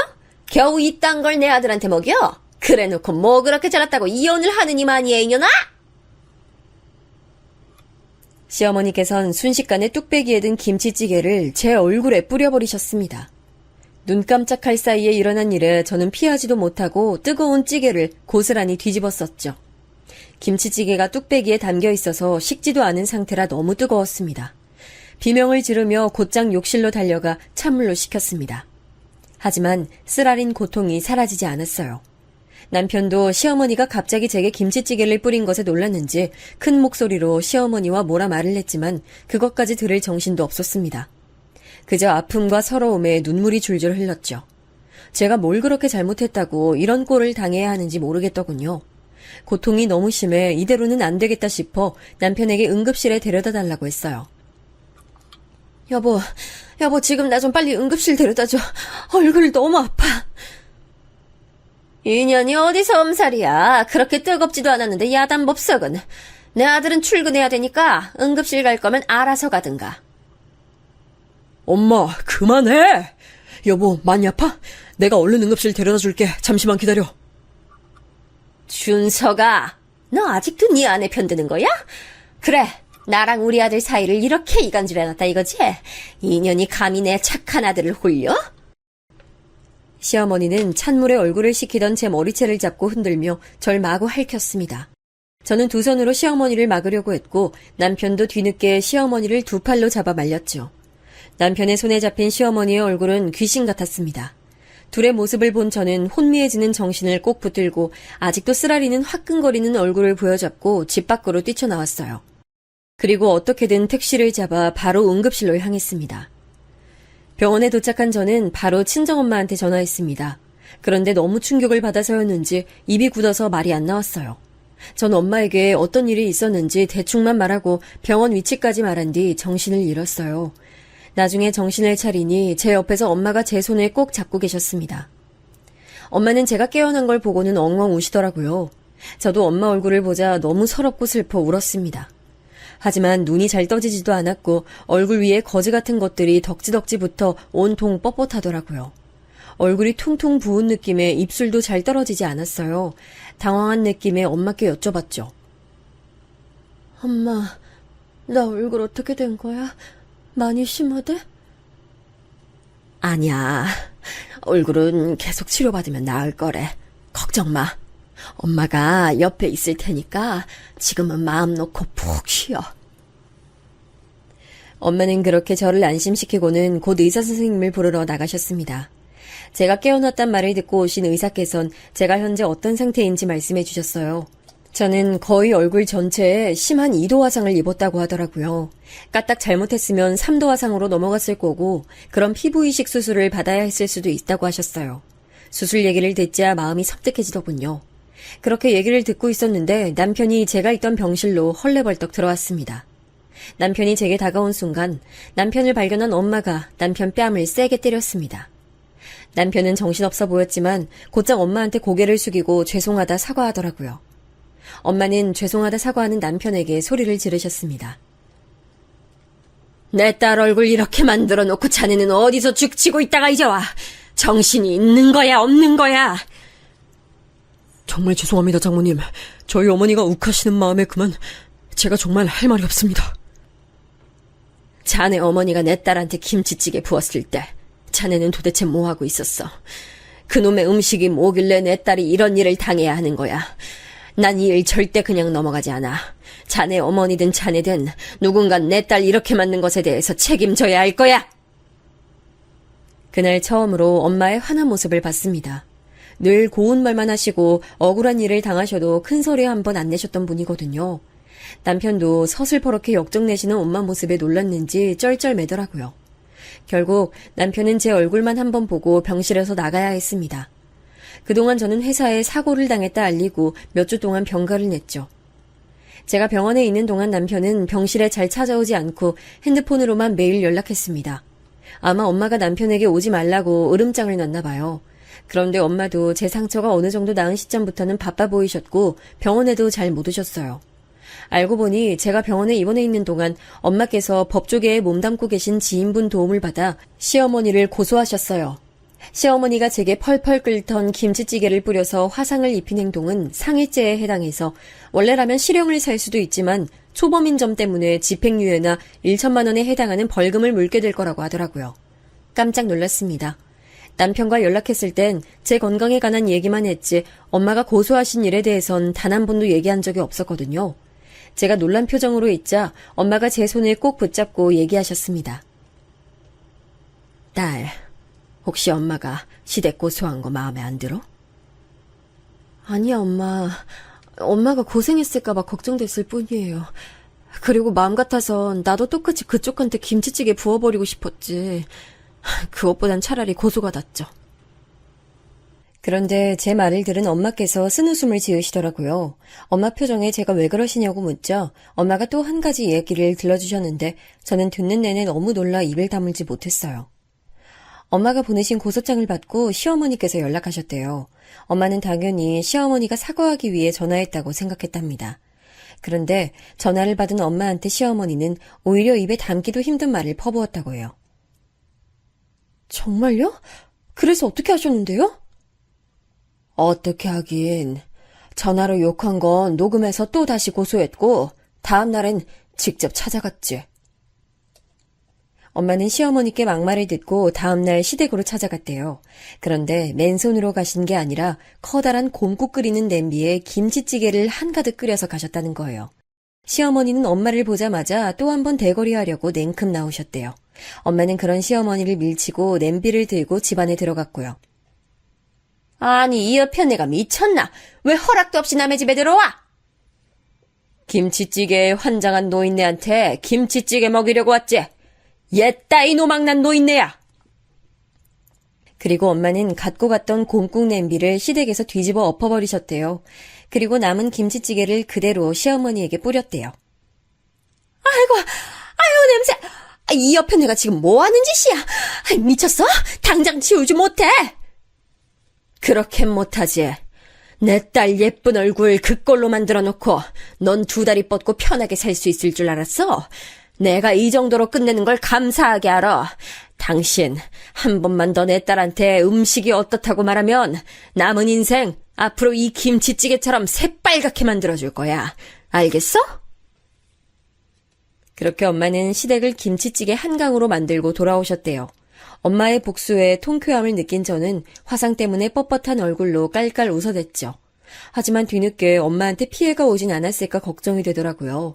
제가 걱정하는 부분을 말씀드리니 엄마는 고소하려면 하라지 하고 콧방구를 끼시더군요. 정말 엄마가 달라 보였어요. 순조롭게 상처가 아물고 저는 퇴원했습니다. 그리고 다시 신혼집으로 돌아갔죠. 남편은 저를 마중 나오겠다고 했지만 필요 없다고 했습니다. 아직 남편에게 울화가 남아있어서 얼굴 보기가 싫더라고요. 제가 없던 신혼집은 제가 병원에 가기 전과 크게 다를 게 없어 보였어요. 남편이 혼자서도 집에서 잘 지낸 것 같다는 생각이 드니까 섭섭함과 괘씸함이 동시에 들더라고요. 그날 저는 본격적으로 남편과 대화했습니다. 우리 엄마가 시어머니 고소한 거 알고 있지? 혹시라도 나보고 엄마한테 합의 이야기 좀 해보라고 할 거면 처음부터 말 꺼내지도 마. 그런 얘기 당연히 안 해. 걱정 마. 알고 있다니 다행이네. 그리고 가장 중요한 얘기 할게. 당신 김치찌개 좋아하지? 앞으로 당신 어머니랑 같이 살면서 어머니표 김치찌개 먹을지 아니면 나랑 살면서 내가 끓인 찌개 먹을지 선택해. 만약 당신이 어머니 김치찌개 선택하면 앞으로 나와 같이 못 산다는 건 잘 알아두고. 그 말은 나랑 이혼할 수도 있단 말이야?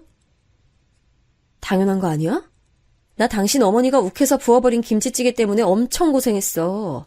그런데도 당신이 어머니 김치찌개가 먹고 싶다고 한다면 날 사랑하지 않는 거지. 그렇게 되면 난 더는 당신이랑 같이 못 살아. 잠시 생각할 시간을 줘, 여보. 솔직히 내가 외동아들이잖아. 그래서 나한테 좀 과하게 잘해주시려고 한 것뿐이고.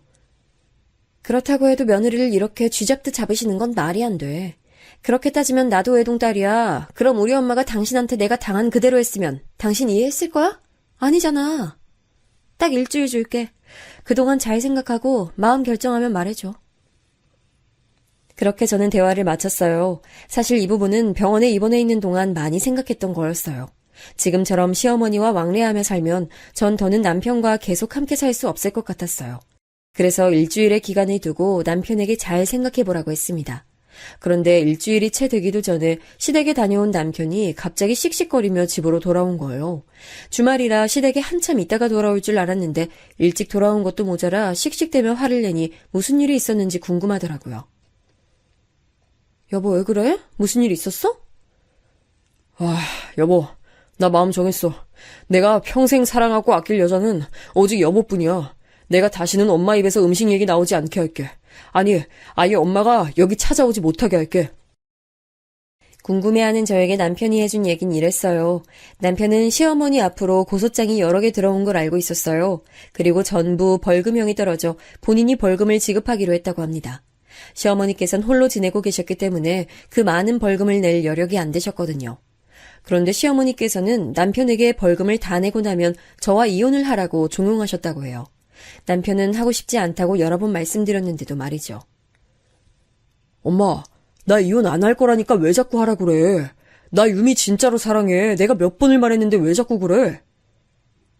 이 녀석아, 그냥 엄마 말 듣고 이혼해. 엄마가 더 내조 잘하고 음식도 잘하는 애로 구해볼 테니까. 유미 걔는 네 기만 죽일 줄 알지 참한 구석이 없어. 그러니까 엄마 말 들어. 기를 죽이긴 무슨 기를 죽여.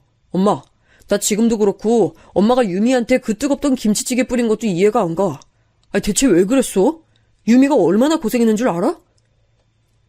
이게 다 너 잘 되라고 하는 일 아니야. 엄마는 항상 너 걱정해서 그러지? 남편은 시어머니와 도무지 대화가 통하지 않는다는 걸 느꼈다고 해요.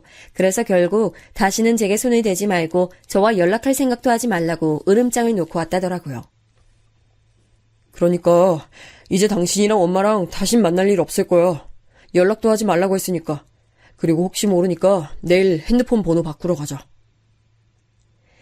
저는 남편의 말에 한편으론 기쁘기도 하고 걱정되는 마음도 들었습니다. 핸드폰 번호만 바꾸면 뭐하나요? 시어머니가 또 찾아오셔서 난리치실 텐데요. 근데 어쩜 그렇게 걱정이 다 현실이 되는지 다음날 시어머니가 집에 찾아오신 거예요.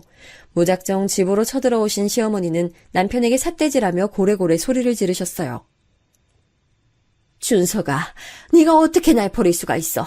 난 네 엄마야. 엄마를 버리고 저런 불려우 같은 년이랑 살겠다고? 엄마, 나 이제 한 집안의 가장이야. 게다가 엄마가 유미한테 한 짓이 얼마나 나쁜 짓인지 알기는 해? 내가 장모님 얼굴 보기가 부끄러워서 고개를 못 들고 살아 요즘. 그럼 이혼하면 되지. 엄마만 잘못한 것도 아니고 전현도 잘못했는데 왜 엄마한테만 이래? 엄마, 유미한테 그렇게 말하지 마. 도대체 유미가 뭘 잘못했어? 그리고 이혼 얘기 좀 그만해, 엄마. 나 엄마 이러는 거 더 이상 보기 싫으니까 그만 나가요. 시어머니께서는 남편이 밖으로 밀어내니 속절없이 밀려나면서도 계속 남편 다리를 잡고 매달렸습니다. 그 모습을 보니 많이 착잡하더라고요. 한편으론 시어머니께 무엇을 잘못했는지도 모르고 제 탓을 하시는 게 기가 막혔죠. 그날 이후 시어머니는 매일 찾아오셔서 난리치셨어요. 결국 저희는 시어머니가 모르시는 곳까지 멀리 이사하게 됐습니다. 덕분에 한시름 놓을 수 있었죠. 하지만 시어머니의 집착은 끊어지지 않고 지금도 계속되고 있어요. 남편에게 가끔 전화가 오는 걸 보면 아직도 포기하지 않으셨다는 걸 알 수 있죠. 그렇지만 남편은 단호하게 연락을 받지 않는 것으로 대처하고 있습니다. 친정엄마도 당장 이혼하라고 하셨지만 저나 남편이나 아직 서로를 너무 사랑하기 때문에 당장 이혼은 하지 않을 것 같아요. 남편은 바뀌어서 제게 더 잘하고 있고 앞으로 더 좋은 모습으로 바뀌겠다는 남편의 말 믿어보고 싶거든요. 하지만 시어머니는 용서하고 싶지 않습니다.